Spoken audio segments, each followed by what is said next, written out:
on your own. For love is as strong as death, passion as relentless as you. The flash of love is the flash of your fire, and you will rise with the sun. The flash of love is the flash of your fire, and you will rise with the sun. The flash of love is the flash of your fire, and you will rise with the sun.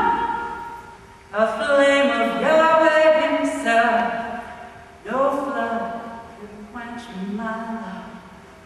That's all I remember until the earthquake. The ground rose and roared and shook itself. Then, just as suddenly, it was quiet again, until the birds began to sing, cautiously at first, then madly, joyously.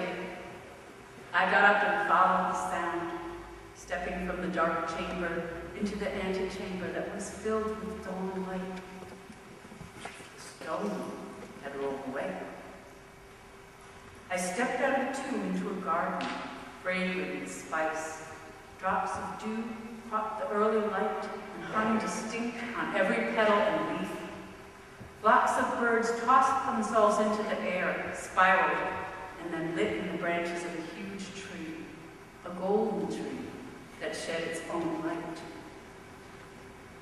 Then I saw a man tending the tree, perhaps pruning it. The tree was so bright, I could not see him clearly. I thought he must be the gardener of whatever this place was. Where was I? I turned and saw the tomb gaping behind me. I must have fallen asleep beside Jesus' body, for I had such a beautiful dream. Then all the hairs stood up on my neck as it finally registered. I had woken alone. Jesus' body was gone. I whirled around, and there was the shadowy gardener, still busily pruning the golden tree. What in the three worlds is going on around here? I demanded. The gardener turned toward me. Love is as strong as death, he remarked in an offhand tone, as if he were saying, lovely morning, isn't it? Oh, and passion is relentless as Sheol, of course. I gazed at him, his features still not coming into focus, the tree blinding me. My job. It was his voice. His voice. Sweet, holy, fucking Isis. I breathed. Yes, he agreed.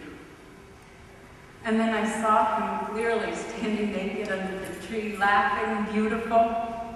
His wounds still showed, and yet, at the same time, they were healed. Jesus.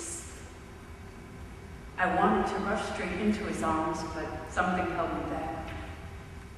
I know, he acknowledged. This body takes some getting used to. It's the same as when a butterfly is first unfolding its wings. You can't touch it yet. But carry on. You can come and stand with me. Stand with me beneath the tree. I walked across the garden to the tree, my feet bare on the damp, sweet earth. I saw that, like him, I was also naked. Naked and as radiant as the morning rising all around us. And so we stood together under the tree, not touching, but taking each other in more deeply than we ever had before. Taking in the whole singing radiance of the world and giving it back to each other. Giving it back to the world. Beloved, said Jesus after at least one eternity, will you go tell the others? What shall I tell them? Tell them it's all right. Everything is all right. I'm going ahead to Galilee. I'll meet them there. Why can't you tell them? They wouldn't be able to see me or hear me. Not yet. What makes you think they believe me? I objected. Hey, just because you died and rose again, our jobs now? He burst out laughing. There is no sound more beautiful in all the worlds than that man's laugh.